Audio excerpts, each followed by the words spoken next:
At the moment, Natalie had 4 part-time gigs: dog walker, personal assistant to a psychiatrist on the Upper West Side, caterer, and freelance writer for a website that paid her $15 an hour to regurgitate the latest celebrity gossip.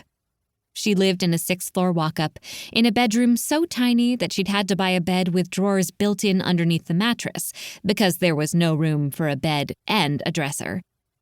To put on her clothes every morning, she had to climb on her bed to make space to open the drawers. But as she juggled jobs and crouched on the bed, the real work was happening. The work of becoming a person with something to say. It was just like all those stairs Natalie had to walk up each day. The climb was annoying, but it did wonders for her health and ass. Besides, it didn't matter if Natalie's bedroom was tiny, because on the other side of the wall, her best friend lived in a slightly bigger bedroom. Natalie walked down those garbage-strewn streets toward the promise of a night stretching luxuriously ahead of her. A night when she might have the most fun she'd ever had, or might end up weeping on a street corner at 2 a.m. And while she'd certainly preferred the fun version, at least the 2 a.m. weeping session could be dissected over coffee the next morning with said best friend, huddling hungover on their couch, listening to Stevie Nicks or Jenny Lewis or some other woman who understood their pain. So Natalie charged ahead, stopping only to link arms with her roommate beside her.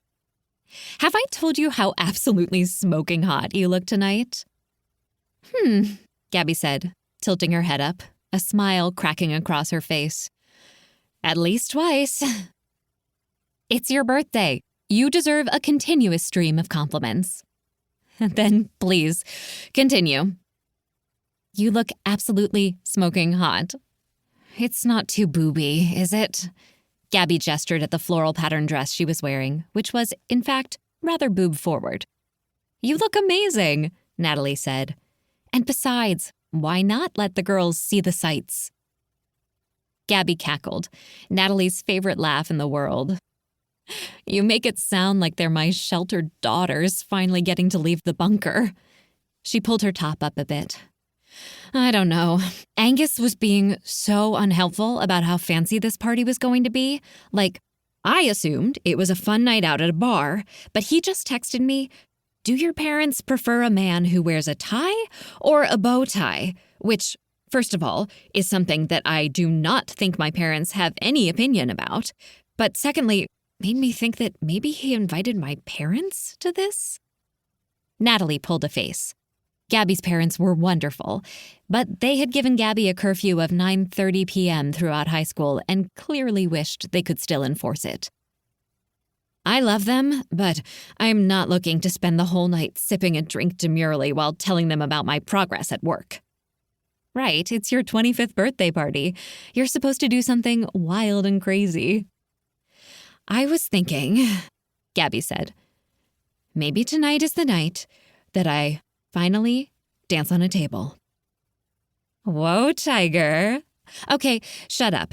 My cousin did it once and fell off and broke her rib. Also, I'm afraid of heights, so there's a lot to consider here." "We can find you a low table," Natalie said. "Like a coffee table." Gabby nodded seriously. "You know how I get into it when I'm dancing, so please spot me. But if I'm falling off at the wrong angle, get out of my path. No sense in us both getting concussions." She smoothed down her thick, wavy hair. "Of course, this whole conversation is moot if Angus did invite my parents."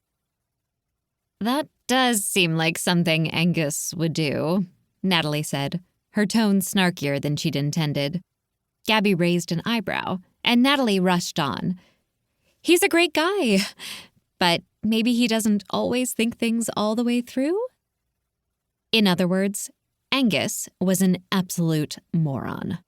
Despite being in his mid-20s, Gabby's latest boyfriend was somehow an unholy amalgam of a sturdy middle-aged man, complete with beer belly and dad jokes, and a toddler who threw himself into all sorts of ridiculous situations because he hadn't yet learned anything about the world.